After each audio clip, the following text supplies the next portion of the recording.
Болчихсон. Ярьж болох уу? Сайн байцгаана уу?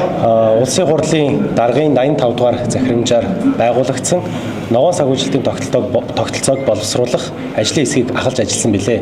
Өнөөдөр хурлын тогтоолын төслийг батлуулж чуулганы танхимд байсан гишүүдийн олонхон дэмжснээр энэ ногоон санхүүжилтийн тогтолцоо боловсронгуй болж цаашдаа гэр байшингаа дулаалах санхүүгийн хөшөөрөг, хууль эрх зүйн орчныг зөв болгох ажлуудын суурин тавигдж байна.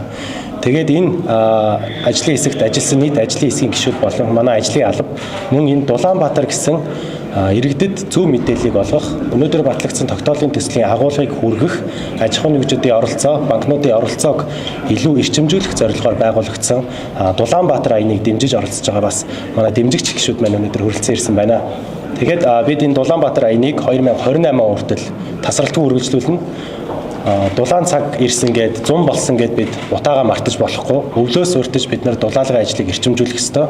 Агаарын бохирдлыг болвол дулаалгаар л шийдэх боломжтой. Өнөөдрийг хүртэл бол бид нар түлш буюу шатдаг материал дээр татаас олгож төрийн бодлогоор дэмжиж ирсэн бол үүнээс цааш төрийн бодлого болвол дулаалга буюу хэмнэлтийг дэмжих ийм бодлого руу чиглэхээр том өөрчлөлтийг хийж байгаа гэдгээр онцлог болж байна. Ингээд өнөөдрийн Дулаанбаатар аяныг дэмжиж хүрэлцэн хэвлэлийн та бүхэндээ маш их баярлалаа. Тэгээд энэ талаар аяны мэдээллийг бас та бүхэн түгээж өгөхийг хүсэж байна. Дулаанбаатар пэйж Facebook дээр байгаа, мөн Instagram дээр байгаа. Хэрхэн байшин гэрээ зөв дулаалах уу? Ямар санхүүгийн болон хууль эрх зүйн зохицуултууд бэлэн болсон байгаа, ямар боломж нээгдэж байгаа вэ гэдгийг тогтмол мэдээлж явах учраас үүнийг цааш нь түгээж Дулаанбаатар аянд нэгдэж Дулаанбаатар болохыг нийт одоо цэнгэр дэлгэц үзэж байгаа. Үзэгч та бүхнээсээ хүсэн уриалж байна. Баярлалаа.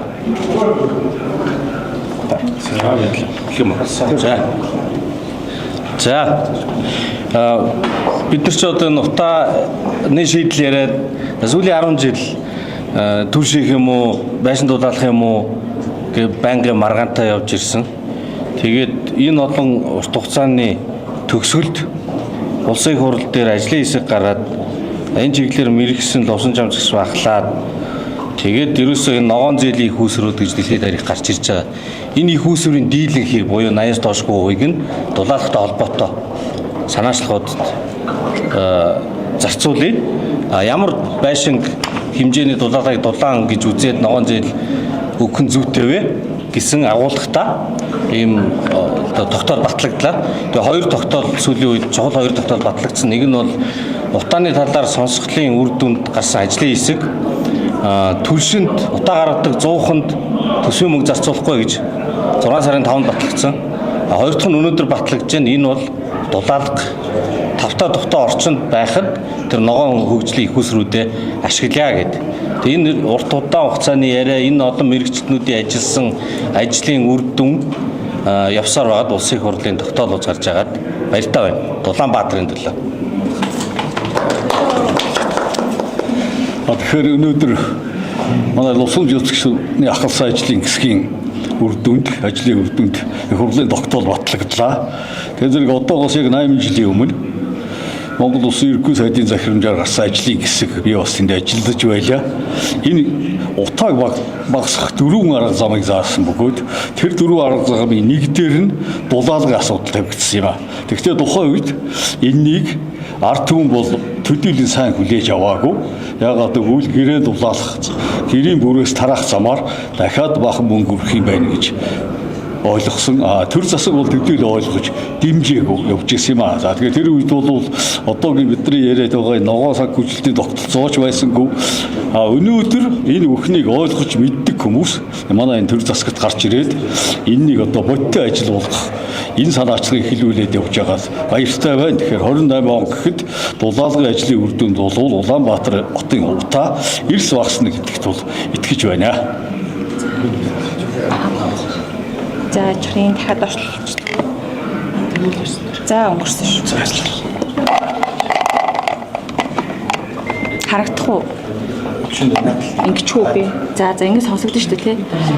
За энэ аянд миний хувьд бас маш их дэмжиж оролцож байгаа. За яагаад тэгэхээр гэр хороололд ажиллаж амьдардаг, ялангуяа гэр хороололд байдаг хүмүүсийн нэлээд их хувь бол бага орлоготой өрхүүд, за хөгжлийн бэрхшээлтэй хүмүүс, ахмад наснууд энэ төр байдаг. За тэгвэл энэ аян дотор яригдж байгаа best gear гэдэг дулаан барилгын шалгуур нь өөрөө хүртээмжтэй шалгуурыг бас тусгасан байгаа. За тэгэхээр өнөөдөр энэ мэдээг үзэж байгаа бүх хүмүүст би бас уриалмаар байгаа. Хэрвээ та гэр оролд амьдардаг хөгжлийн бэрхшээлтэй хүн байвал бас надаар дамжуулан энэ аяны талаар мэдээллийг бас авч болно шүү. Ялангуяа цаашдаа улсын хурал дээр иймэрхүү одоо олныг хамарсан аян байвал үргэлж оролцож хүртээмжийн талаар нь дуугарч саналуудаа бас оруулж байгаа гэдгийг дуулгая. Тэгээ баярлалаа. За нийслэлээ сонгогдсон гишүүд бас баригжийн хөдөө орон нутгийн гишүүд байгаа гарч байгаа. Энэ хэдийгээр Дулаанбаатар аян маань нэршлийн үед Улаанбаатар хоттой шууд холбоотой юм шиг мөрчлөө бүх суурин газрууд болон орон нутгийг энэ одоо уриалгыг дэмжиж цаашдаа хандлагаа өөрчилж бас орон нутгийн төсөв хилцэх үеэр бас уг асуудлыг авч хилцээсэй гэдэг зүйлийг нэгдүгээрт уриалж байгаа гэдэг зүйлийг хэлье. Хоёрдугаарт энэ ногоон санхүүжилтийн тогтолцооны цаана бид урт хугацаанд газрын гүний дулааныг ашиглах гэдэг юм уу Монгол улсын одоо ийм байгалийн нөөц баялаг зөв зохистой ашиглах бодлого ч гэсэн цаана байгаа. Тийм учраас урт дунд хугацаа, ойрын хугацаанд авч хэрэгжүүлэх арга хэмжээний бүх зүйлүүдийг тусгасан ийм зүйл байгаа. Тэгээд орон нутаг болон Монгол банкыгаа бас энэ тогтоолыг хэрэгжүүлэх ажил дээр бас засгийн газартаа хамтарч ойлголцож ажилласаа гэдэг зүйлийг уриалж байна. За Монгол улсын парламент байгаль хамгааллын бүлгэн гэж байдаг. Улсын хурлын гишүүдээс бүрдсэн. За бид дараагаар ажилладаг. Нэгдсэн үндэсний байгууллагын хөгжлийн хөтөлбөрт бид нар ногоон зээлийн санхүүжилттэй холбоотой өнгөрсөн хугацаанд 50 гаруй сая долларыг арилжааны банкудаар дамжуулж олгох процесс явуулж исэн. За бид нар цаашдаа ногоон зээлийн санхүүжилт маань энэхүү тогтоол батлагдсанаар цаашдаа 2028 он хүртэл үргэлжлэх энэ процессын хувьд бол нэг талдаа зөв тал руугаа шилжих боломжууд бидэрт бүрдэж байгаа. Хоёрдугаар Даас нурхан далайн буюу ASEAN-ы 53 орн бий. ASEAN-ы 53 орн буюу одоо Тайланд хотод Тайландын Бангкок хотноо байх нэгдсэн үндэсний байгууллагын хөгжлийн хөтөлбөрт бас бид нар энэ ногоон зээлийн санхүүжилттэй холбоотой асуудлаар бол цаашдаа арай өөр төвшөнд агуулгыг гаргаж ярилцах ийм боломж бас өнөөдрөөс бүрдэж байгаа гэж харж байгаа. За өнөөдөр бас дэвшилттэй бас нэг зүйл гарсан нь бол энэ утааны холбоотой асуудал бол хүн амын эрүүл мэндэд сөргөөр нөлөөлж байгаа.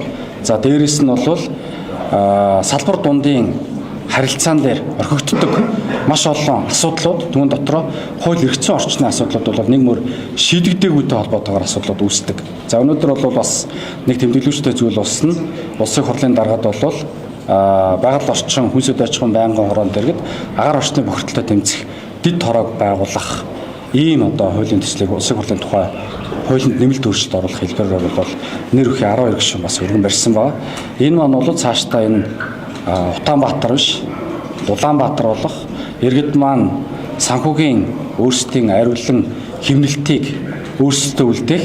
За цаашлаад бол зөв системээр төр өөрөө зөв зүйлээ дэмжих гэдэг юм уу одоо зөвхөн утаа болоод арилгах зүйл дээрээ биш аваад үлдэх хэлбэр дээр нь бид нар бол хөрөнгө оруулалтыг төрөөс хийж олон улсын байгууллагуудын түвшинд ч гэсэн Монгол улсын парламент дахь байгаль хамгаалах бүлгийн зүгээс бол бас нэлээд дэмжиж ажиллана гэдэг бас та бүхэндээ илэрхийлэх гэсэн баярлалаа.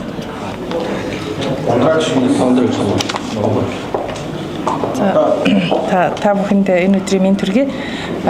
Ер нь гал түлэхгүй бол утаа гарахгүй. Гал түлэх хэрэгцээг юу бууруулах вэ гэхээр дулаалга бууруулна. Тэгэхээр утаа буурах хамгийн найдвартай арга нь бол сайн дулаалгах явдал гэдэг нь маш ойлгомжтой энгийн логик. Тэгэхээр өнөөдрийн энэ тогтоол бол маш чухал ач холбогдолтой. Дулаанбаатар аян бүгдээрээ тал бүрээсээ нэгдэж Улаанбаатарт агаарын бохирдлыг бууруулж хүүхдүүдийнхээ эрүүл мэндийг хамгаалж утаагүй илүү тав тухтай хотод амьдрах бас аймаг нийслэлийн төвүүдийн нийслэлийн бусад дүүрэг аймгийн төвүүд суурин газруудын талаар гишүүд хэлж байна. Монгол улсын хувьд бол бас анх удаага 2025 оны 3 сарын 1-ээс хэрэгжиж байгаа ногоон барилгын үндэсний үнэлгээний системтэй болсон энэ үндэсний үнэлгээний систем маань ямар барилгыг ногоон гэх вэ? Ногоон барилга хүрэн барилгаас юугаараа ялгаатай вэ гэдгийг ингэж тодорхой болгож өгч байгаа. Тэгэхээр энэ аяны хүрээнд энэ өнөөдрийн тогтоол дотор бол бас энэ хэрэгжилтийн асуудал туссан байгааг дуулгахад таатай байна. Баярлалаа. Ерөнхийдөө мөнгөтэй орвол ингээл болоод хаасуудыг За авчлаа. За нэг саналыг бас нэмээд тодтоод хэлье гэж бодож байна. Улаанбаатар гэхээр зөвхөн Улаанбаатарын иргэдийн асуудал бас хөндөөгөө гэдгийг бас олон нийт манаас ойлгох зөв бахаа гэж бодож байна. Орон нутгийн бас олон гишүүд иргэд бас энэхүү одоо хөтөлбөрт бас оролцох бүрэн боломжтой бас байгаа. За өмнө хэрэгжижсэн энэ ногоон зээлийн санхүүжилтийг нэмэгдүүлэх хэлбэрээр 50% нь одоо Улаанбаатарт, үлдсэн 50% нь бол бас орон нутгийн иргэд рүүгээ чиглүүлнэ гэсэн ийм зорилго байгаа. Тийм учраас хоёр зүйлийг уриалмаар байна. За Сумын аймгийн засаг дарга удирдлагууд маань, за нийслэлийн болон дүүргийн удирдлагууд маань орон нутгийн төсвөөр хэрэгжиж байгаа энэхүү дулаалгын одоо хөтөлбөрүүд дээр өргөжлүүлэн нэлээд идэвхжүүлж ажиллахыг одоо бас уриалмаар байна. Хоёрт нь одоо бас иргэд олон нийт маань энэхүү хөтөлбөрт бас өөрсдөө нэгдэж, за одоо дулаалгаа хийх энэ одоо хөтөлбөрийг бас одоо зохион байгуулалтанд нэгдэн оролцохыг бас одоо уриалмаар байна.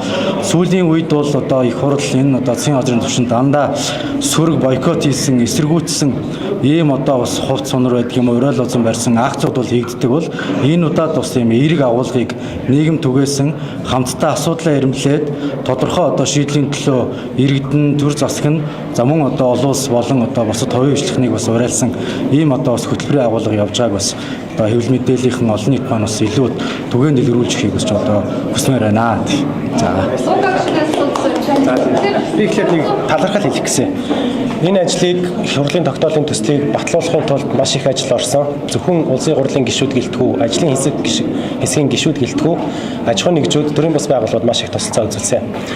Энэ хүмүүст тусгаалan баярлалаа гэж хэлмээр. Нэгдүгээрт нь доктортой санхүүжилтийн холбоо, Монголын ногоон санхүүгийн корпорац, хоёрдугаарт нь Монголын банкны холбоо, мөн төрийн байгууллагууд Монгол банк, дээрээс нэмээд цэвэр агаар эвслийн хамт олон, тэр дундаа тооцоолол дээр тусалцаа үзүүлсэн Тэнгистэй, мөн санхүүгийн тооцоолол дээр тусалцаа үзүүлсэн Саран чимэгтэй тусгаалan баярлалаа гэж хэлмээр байна.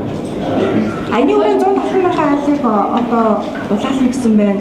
Өрцөс үед яаж явах вэ? Зөвхөн төсөл үйлчлэгээ үзүүлэх юм уу? Хүчний дээрс нь төсөл санхүүгийн асуудлууд өргөн яаж шийдэж байгаа? Аяны хүрээнд бол 300 мянган айл өрхийг дулаална гэж байгаа. 170 мянган айл гэдэг бол зөвхөн Улаанбаатарын хэмжээнд бид нар орон даяар утаагүй болох, агаарын бохирдолгүй болох ийм аяны өрнүүлж байгаа. 300 мянган айл өрхийг дулаалахдаа үнгүй дулаалж өгөх биш. Дулаалах, байшин гэрээ дулаалахт нь зөв арга зүйн зөвлөгөө өгөх мэрэгжлийн байгууллагууд, ялангуяа дулаан шийдэл төслийн хамт олон People in Need болон UNICEF-ээс хэрэгжүүлсэн чип вакцины хамт олон гэсэн ийм мэрэгжлийн хүмүүстэйгээ хамтраад арга зүйн зөвлөгөө, техникийн зөвлөгөө, дээрээс нэмээд ногоон санхүүжилтээр хүүгийн хөнгөлөлт гэсэн ийм хоёр арга барилаар хэрэгжүүлээд явна. Энэ жилийн хувьд бол Улаанбаатар хотод 10 мянган байшин, 10 мянган гэрийг дулаалах. Эх жил 15 мянган байшин, 15 мянган гэрийг ингээд 5 мянгаар нэмж явсаар байгаа бид нэр 2032 он гэхэд нийтдээ 300 мянга орчим байшин гэрийг дулаалж дуусгаад 2028 оны түвшинд бол Улаанбаатар хотын агаарын бохирдол 50-аас дээш хувиар буурах. Мөн 2032 он гэхэд 80 хүртэл хувиар буурах боломж нь бүртгэж байгаа. Ерөнхийд ямар банкнаас хэдэн үеийн одоо хүүтэй зээл хэдийн хэмжээний одоо зээлийг авах вэ? 5 сая, 10 сая өмнө нь яг хэд авах вэ? Нэг айлд шийдвэр. Энэ тогтоолын төслийг батлуулахад арилжааны банкнуудын тусалцаа бол маш их байсан. Жишээлбэл Хаан банк, Голомт банк гэсэн банкуд бол гадаадаас ногоон санхүүгийн хэсүүрээ татж байгаа. Ногоон зээл гэсэн журмаар зээл болгож байгаа. Одоогийн байдлаар бол жишээлбэл амны орон сууцыг эрчим хүчний хэмнэлтэйгээр барихад жилийн 12% хүүтэй байгаа. Тэгэхээр бид нэр цаашдаа байгаль орчны яамнаас өгдөг хүүгийн хөнгөлөлтөөр илүү үргэлжүүлснээр хэрхэн үргэлжүүлэх вэ гэдэг нь өнөөдрийг хүртэл бид нар сайжруулсан түвшин дээр олгож ирсэн татаасыг, зардлыг дулаалгын ажил руу шилжүүлэх хийснээрээ хүүгийн хөнгөлөлт нь 6% хүртэл буурах боломжтой. Тэгэхээр энэ дээр нэг том өөрчлөлт байгаа. Байшин гэрээ дулаалах гэдэг бол орон сууцандаа хийж байгаа хөрөнгө оруулалт. Тэгэхээр энэ хөрөнгө оруулалтыг зохицуулж өгөх санхүүгийн хөшүүрийг бий болгож байгаа гэсэн. Банк ямар шаардлага одоо ногоон зээлийн банкыг ногоон зээлийн журмынхаа дагуу шалгуурыг тавиад явна. Гэхдээ хүүгийн хөнгөлөлт болон энэ тогтоолын төсөл дээр туссан байгаа хоёр зүйл байгаа. Нэгдүгээрх нь бол өнөөдрийг хүртэл бид нэр орон сууц судалж авсан тохиолдолд 6 сая төгрөгийг хувь хүний орлогын албан дотроос буцааж авдаг. Тэрнийг нь бид нэр дулаалгын ажил чиглүүлсэн. Амны орон сууцаа эрчим хүчний хэмнэлтэйгээр барьсан тохиолдолд мөн адил дүнгээр татврын буцаа олголт авдаг болох юм буюу гэр дээр аваад үзэхэд ойролцоогоор 2-3 сая төгрөгийн дулаалгыг хийхийн тулд хийгээд дуусгах юм бол тэр мөнгөө буцаагаад авах боломжтой болно гэсэн. Байшинг бол ойролцоогоор 7 саяас 18-9 сая төгрөгөөр дулаалах боломжтой. Үүнийхээ тодорхой үеийг нь мөн татврын буцаа олголтоор буцаагаас авах боломжтой гэсэн. Тухайн иргэний төлсөн татвараас нь буцааж олгоно гэсэн. 230 төгрөг төгрөгөөр одоо урдаас нь нүүр тавх яриад штэ. Тэрийг одоо төшөлтөд санаа болгоно. Одоо шүүх юм энэ ер нь яг шийдэх мөн юм биш. Тэр талаар нарийн мэдээлэл бол надад байхгүй байна. Зорж байгаа гişүү маань илүү мэдээлэлтэй байгаа болоо. За, сууяасан. За. Юу Ямар учиртай нийслэлийн засаг дарга төсөв ерөнхийлөн захирчгээд тендер зарласан байгаа.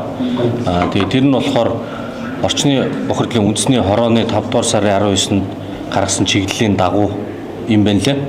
Түүнээс хойш 6 дугаар сарын 5-нд улсын хурлын тогтоол гарсан. Тэр нь болохоор төлшөнд 100-нд төсөв мөнгө зарцуулахгүй гэдэг. Түүний дараа 6 сарын 10-нд нийслэл тендер зарласан байна.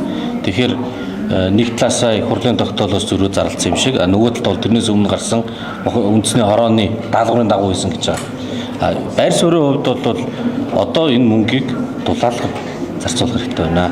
Төлс бол ямар ч байсан утаа гардагаараа гарна. Тэгэхээр богино хугацааны юмд гэж их мөнгийг зармаар өгнө гэдэг л байр суурьтай байна. Хөх нүүрс гэж яг юу таарч За юу вэ? Одоо энэ гоё гэгээлэг дулаан өглөөс өмнө дулаалыг гэдэг энэ өглөөс өмнө арга хэмжээгээ дуусчихад хоёулаа юугаар хийснээр чи. Нэг иргэн их асуусан байна. Та нарын энэ бодолтой хэдэн сая төгрөгөөр авсан бэ гэх юм. Нэг бодолтыг 60 хэдүүлээ. 50 мянган төгрөгөөр авсан. Тий. Нэг бодолт 50 мянган. Яг үгүй биш. энэ 5 шүү. Нэг хэсэг. Бодолтой технологи нь ямар технологи байх вэ? Шийдэх нь ямар материал хэрэглэх вэ? Шийдлийн хувьд бол дулаалгын материал маань олон янз байгаа. Энэ дотор бол бид нар ялангуяа гэдэг чин зүйтэй гэж бодож байгаа. Монгол базаалтаас бол чулуун хүн гэдэг материалыг хийж байгаа. Энэ материалын давуу тал нь бол өвлийн үлрэлч гэсэн дулаалах боломжтой. Цаана бас EPS буюу цагаан өнгийн хөөсөн зэрэг материал байна. Энэ бол яг өвлийн үлрэлт хэрэгжүүлэхэд хэцүү ч гэсэн дулаан цагаар хэрвээ та бүхэн байшин гэрээ дулаалыг хийж байгаа бол ашиглах боломжтой. Гэрийн хувьд бол чип багц гэдэг чиг болон агарыг нэвтрүүлдэг тусгай одоо берзент гэж ярьдаг тийм. Ийм зүйлийг боловсруулсан зүйл UNICEF-ээс сүүлийн 4 жилийн хугацаанд хэрэгжүүлээд 4300 орчим гэрүүдийг дулаалсан байгаа тийм. Тэгэхээр шийдлүүд бол бүгд бэлэн байгаа. Технологийн бэлэн байгаа. Цаашдаа үүнийг илүү дэмжиж явъя гэсэн тийм шиг. Иргэд одоо хамгийн бүх мэдээллийг нэг дураас тодорхой мэдээллийг хаана банкнд авах юм бэ? Баярлалаа. Зөв асуулт байна тий. Нэгдүгээрт бид нар энэ Улаанбаатар аяны хүрээнд сая хэлсэн Facebook пэйж, Instagram пэйжээр мэдээллүүдийг түгэн.